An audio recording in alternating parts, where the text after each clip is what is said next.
მამისა და ძისა და სულისა წმინდის სახელით. დღევანდელი ჩვენი საუბრის თემა არის ქვათახევის მონასტრის მოწამენი. ქვათახევი მდებარეობს ქალაქი კასპის მიმდებარე ტერიტორიაზე 15 კილომეტრის მანძილზე და ეს ისეთი ტერიტორია, ზევიდან თუკის გადახედავს ადამიანი, აქვს ამას ქვაბის ფორმა და სახელიც იქიდან აქვს შერჩეული ქვათახევი. მაგრამ დროთა განმავლობაში ეს შიგნით ასობგერა ბე ამოვალდა და დაერქვა ქვათახევი. მაგრამ თითქოს ხო ეს სახელიც მისაღებარი აქვს, იმიტომ რომ იმ ხეობაში იმდენი საშინლად, აი გიგანტური დიდი ქვებია, შეიძლება თვითონ ყონა გამოვიდეს. და ქვათახევი დაერქვა და ცნობილია დღეს ქვათახევის სახელით. ტაძარი აშენებული არის მონასტერი და ნაკურთხი, როგორც დედათა მონასტერი, ამ მონასტრის აშენების ინიციატორი იყო დავით აღმაშენებელი და დიდარი არის ეს მონასტერი თავისი სიწმინდეებით თავიდანვე. საძირკვლის ჩააყრის დროს მას საძირკვლის ჩაატანეს მარადის ხალწური დედაღვთისმშობლის სამოსლის მონაჭერი. იქ მყოფი ჯვრის აღნაგობა არის ჩვეულებრივი, მაგრამ ამ ჯვარში არის დავანებული იოანე ნათლისმცემლის თითი. ამ ეკლესიაში, ამ ტაძრის საყრდენში კედლებზე არის ბრძანდება კიდევ ერთი ხატი დედაღვთისმშობლის მიძინების სახელობისა, რომელიც ითვლება სასწაულმოქმედად. ნებისმიერი იქ მიმსვლელი უშვილო წყვილი ჯილდოვდება თავისი რწმენისა და ლოცვის მიხედვით დედაღვთისმშობლის შეწევლითა და ღვთისწყალობით შვილით. იქ ხეიბრები იმკურნებიან. კასპის დიდებულები იმდენად შორსმჭვრეტელი და ბრძენი მაცხოვრებელი იყო, რომ მათ შესანიშნავად იცოდნენ, როგორც გრიგოლ ხანძთელის პერიოდში და გაბრიელ დაფანჩული და აშოტ კურაპალატი ჩვენი წმინდა მეფე იყვნენ ერთმანეთთან დაახლოვებული, რამაც გამოიწვია ამათი გაცნობა გრიგოლ ხანძთელთან და ერი და ბერი მათ შეაერთეს. აი ესე მოიქცა კასპის მაცხოვრებელი და ქვათახევის მონასტრის ღვთისმსახურები. ისინი დაახლოვდნენ და შესაძლებლობის მაქსიმუმს სწირავდნენ ტაძარს. იმდენად გაძლიერდა ფინანსურად ქვათახევის მონასტერი, რომ როდესაც სიმონ პირველი ჩვენმა მუსულმანმა მტერმა შეიპყრო და წაიყვანა ტყვეეთ, სახელმწიფომ ფინანსურად ვერ შეესრულა მისი გამოსყიდვა და ქვათახევის მონასტერმა გაიღო იმდენი განჯი, ოქრო, ვერცხლი და ბრინჯაო, რომელიც უდრიდა 70,000 ლერს მაშინდელ ერთეულს და სიმონ მეფე გამოისყიდეს.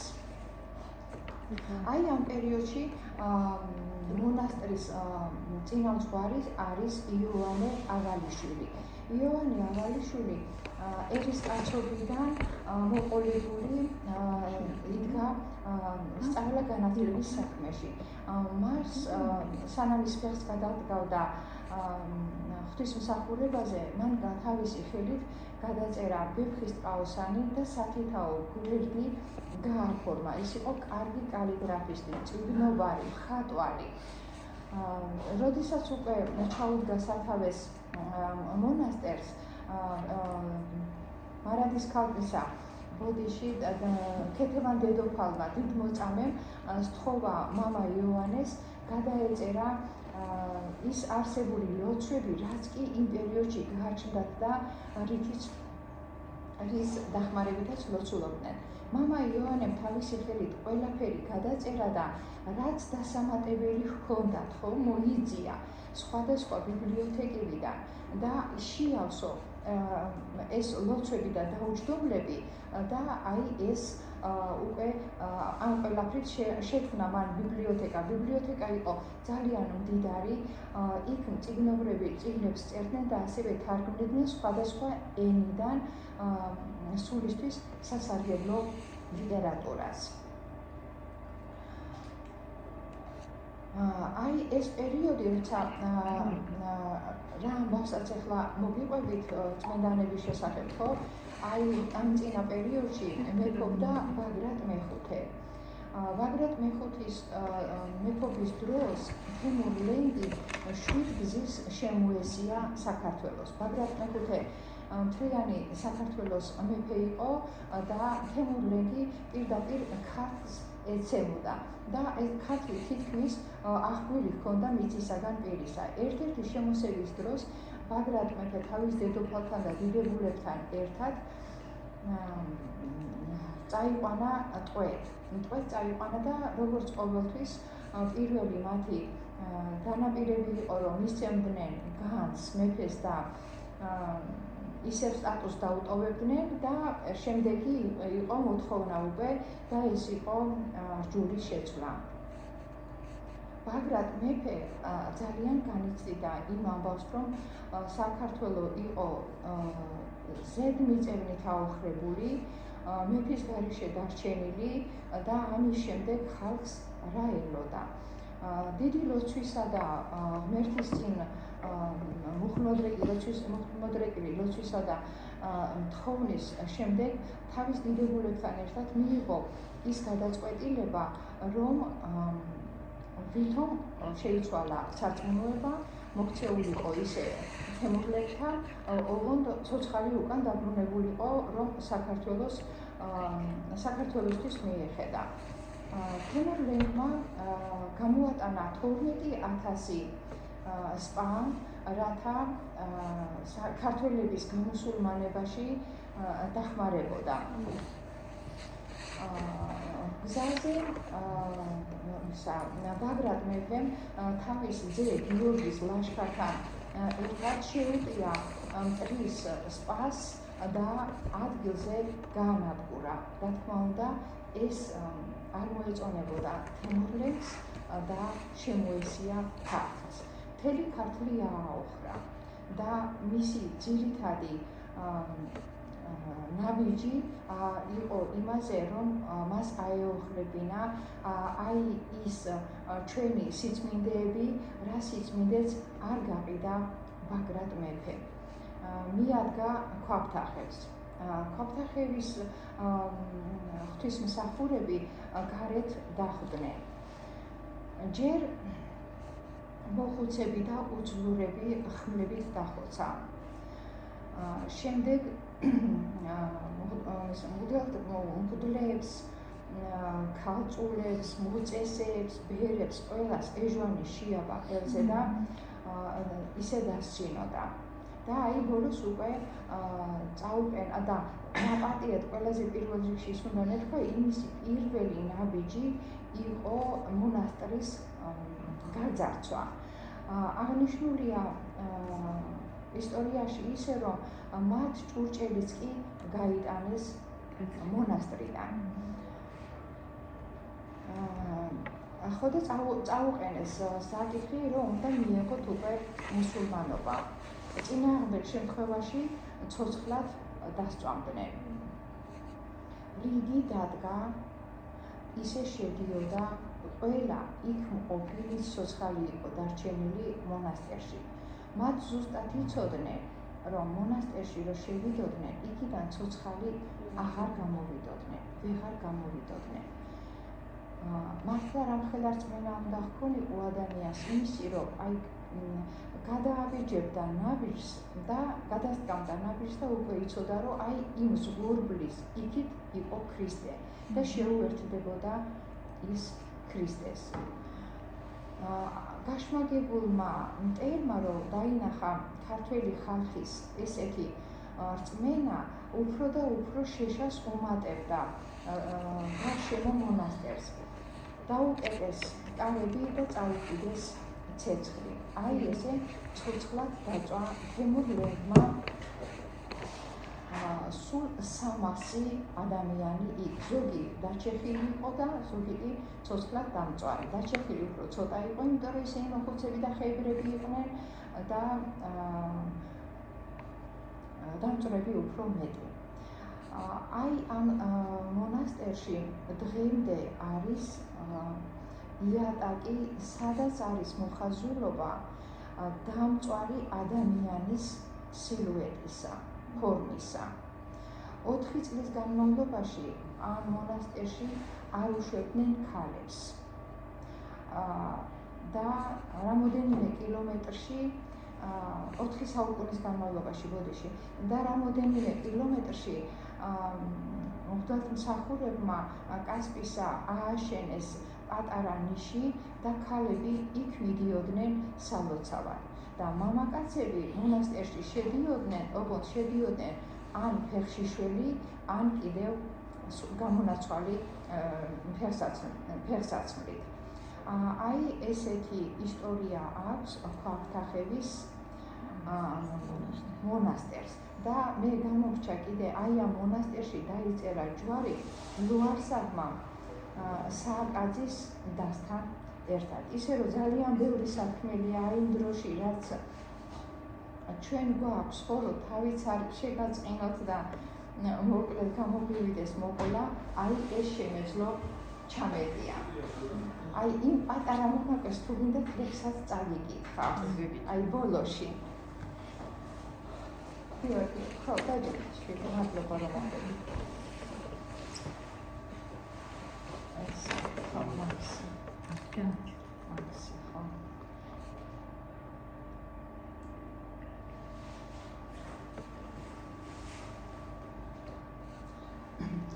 თემურლენგი ფაქტის მერე მიხვდა რა იყო მის თავსა. ხერხით რომ მაჯობა მეფემ და სხვა ღმერთი მას არ სწამდა. და შემოესევა ქართლსა, არ იწამებთ ჩემს აღმერთსა და ანგრევს მრავალ ტაძარსა, მიადგება ქვათახევსა. სად ერთად დგას ერი ბერი, ვით კვერცხში გული და ცილა, სულიერადაც ძლიერი შეძლებით კი მდგარი წინა. ღვთისმსახურებს ჰქონდათ ხილვა და ელოდნენ თიხის მტერსა. შესახვედრად გარეთ იდგა ქრისტეს მებრძოლი იმ დღესა. ღმერთმა დაუშვა რაც მოხდა, კარიბჭეს შეანგრევს მტერი. მონასტერს რა განძიც ჰქონდა მასზე მიიტანეს ჯერი. ჭურჭლიდან მოყოლებული გაიტანეს ყველაფერი, მოცელეს მოხუცებულნი უძლურთ ვერ ქნეს ვერაფერი. სამღვდლო პირებს დამონაზვნებს, მოწესეთ და ქალწულებსა, ესრეთ შეჰკრებავს ქომაგებს დასცინის კიდებს ეჟვნებსა. ბოროტისგან შეშლილ მტერმა დაიწყო ხლდომა და როყვა, მორწმუნეთ მათმა შემხედმა შეიცოდა, იწყო ლოცვა. შემდეგი ეტაპი მტრისა ბრძანებაა რჯულის შეცვლის. უგუნური იმას სთვლიდა იქ ყოველს რასაც ილტვის. წინააღმდეგ შემთხვევაში შეჰპირდნენ და სწავდნენ ცოცხლად. შემოუწყეს შეშა წამში მონასტერს ბუჩქად, ზოლად. ჩვენს მამულს, ღვთისმსახურ ხალხსა, უცხო რჯულისა და ქვეყნის ხელმწიფე ბრძანებლობს მკაცრად ძალით წამდეს მათი ღმერთის. ის მამა, ვინც აზრით, სიტყვით შექმნა მყარი, ბოლოს კაცი, კაც უმორჩილა ის ქმნილი, რაც ხელს კიდებს, ხედავს თვალი. ღვთისგან კაცის შექმნის აზრი სიყვარული იყო დიდი, ნათელგონით სახით აზრით ვუარყო და დავჩემ შვიდი. ვუღალატო მამაჩემსა სხვისი ვიქნები მოყარე, თეთრზე თქვა რომ შავსავ ხედავ შავზე პირიქით მოვთქვამდე. ქართველობის თანმხვედ რწმენას ჩვენთვის ერთი არსის მქონეს ვუღალატო მამულს ენას ნიშნავს რომ შენ უარყოფ მეს და ქართველ უბრძანებს მტერი, შევიდეს მონასტერს ხალხი, შეშას წაუკიდეს ცეცხლი, განაჩენი იყო მკაცრი, მორწმუნედ რჩება, მათვის ჰო, არა, ხალხის რიგი მშვიდად დგება და უახლოვდება კარსა, ზღურზე მტკიცედ სდგამენ ნაბიჯს, იტყვი მიწვეული იყვნენ, ყველას სწამდა, აი ამ გზით შიგნით შეხვდებოდნენ ქრისტეს. ეს ზღურბლი გარედან გახლავთ, ცის ქვეშეთი სააქაო, ზღურბლის იქით ნაბიჯს ადგამს და გადიან საიქაოს. აი ზღურბლი იყო ზუსტად ხილულ უხილავის ზღვარი, როს ირჩევს ღირსებას, უფალს ბოროტ წმინდას გასაყარი. მონასტერი გახდა კიბე, ცა მიწის შორის აღმული, მათ დანახულიც ჰყავთ ქრისტე, მისით არიან დაცულნი. სჯეროდათ უკან ტაძრიდან ვერასდროს გამოვიდოდნენ, ვერ სძლევდნენ მტერსა, მკლავითა დასიკვდილზე მიდიოდნენ. ვითარ ხუთ ქალწულს ნეფის ცდისას აქ რაღაც ამრევია, რომ არ ჩაქრობიყო ლამფა, ნავთის ნაცვლად ლოცვით დინჯად ავსებდნენ იმ ლამფას ცხადად. მონასტერს შესული ყველა სამადლობელს გალობს გულით, გმადლობ ამ დიდ დღისთვის შენა, რომ შემინარჩუნე რჯული. სხვისი ამ გამდედაობით გაშმაგებულ თემურ ლენგსა თვით მოუთრებია მორი და მიამატაო ცეცხლსა. და როცა შევიდა ყველა, გარეთ დარჩნენ ურჯულონი, მივბარდნენ კარებსა ზედა, სწრაფად სწევდნენ ურდულს ორნი. გალობას ბანი ერთოდა, კაცული შეშისა მძაფრად, თითქოს მიწა ცას ეკროდა ამ ჩვენს წამებულთან მადლად. არისმოდა ერთი კვნესაც, ისმოდა ნეტართა ხმები, ვაკურთხევდეთ ერთად ღმერთსა ჩვენ და ანთებული ცეცხლი. ვუგალობდეთ, ვადიდებდეთ ღმერთს, რომელას შინა ცაზე ხმები, სიცხე, ცეცხლი, ესე მადლად დაღვრილიყო ქართლზე. მონასტრის არემარესა მოფენილი თავდაჭრილნი ანათებდნენ, ვით მთვარესა ეღვენთება ღამით სხივი. ვერ გგლოვობთ ცოცხლად დამწვარნო, ქების მეტი არა გვეთქმის. ცას მყოფნო წმინდან მართალო, ილოცეთ ცოდვილთა ჩვენთვის. მანდიდან ხომ ჩანვართ ყველა, ჩვენი ყველა სუსტი მხარე. ილოცეთ, რომ შევძლოთ ძლევა ადამიანს, რაც კი გვაცდენს. ჩვენს სამშობლოზე სთხოვეთ ღმერთს, ჩვენს მამულის თითო გოჯზე. რომ გაგვიღრმავდეს რწმენაერს, ყველა ვიყვეთ სახსა გონზე. მამა იოანეს შევთხოვ, ქრისტეს თხოვე, თითო მღვდელი სათითაო ტაძარს შენ რომ იყავ აკურთხოს ისეთი. ილოცე რომ დღეს თაობა შესდგეს ღირსებისა მქონეთ, იცოდეს თავის რაობა, პატის სცემდეს თავის მშობელს. ვით ლაზარეს აღდგენს ქრისტე, სუნდაცემულს 4 დღის მკვდარს, ჩვენი ენაც აღსდგეს ისე, სთხოვე ქრისტეს, ეს ძალუც მას. ვით უსინათლოს ტალახით ქრისტე ღმერთი უხელს თვალსა, ისე მოგვეცეს ტალანტი გოლის თვალს გვიხელდეს კაცსა.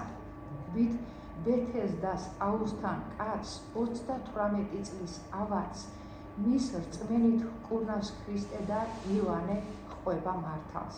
ისე ჩემი საქართველო, კასპიისა ზღვიდან იქით დარუბანდით აღადგინოს ქრისტემ ქართველ ღვთიურ სიბრძნით.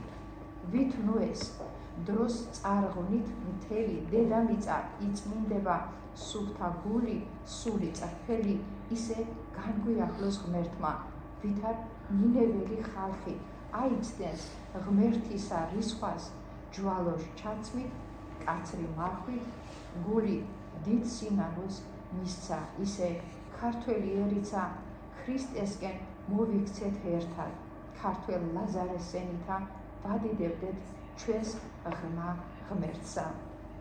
თქვენს აღმზრდელებს გადაიცით აქედან მადლობის სიტყვა. ღმერთის დიდი ქება გვერდნის, რაც ოდესმე წრფელი ითქვა. და ეს როგორც რო კასპშია ეს მონასტერი კასპზე დავწერე ეს თითქოს ნოეს კიდობლის მტრედს ყლორტით კასპს გადუფრენია და მადრიდს სამსე კალთა ღმერთს ჯერ კასპზე დაუბერტყია. აი ეს ბოლო ნაწყვეტი წაგიკითხეთ. მე არ ვიცი ესა თავი აქ ამას თუ რა აქვს მე დღე და ღამე ვფიქრობ როგორც ეს ხალი ამას მე არ ავწერ არა ნინო უხალი მე არ ავწერ აწლებს ძალას მოინაწეს ყავს შენი ხელნაწერია ნუ ხელნაწერი ჩემი ორივე ნინო იციან დავიდეთ როგორ რა მე ავწერ ლექსი მწერს ლექსი თვითონ წერს მოიცავდა ეს კანონები დავიცი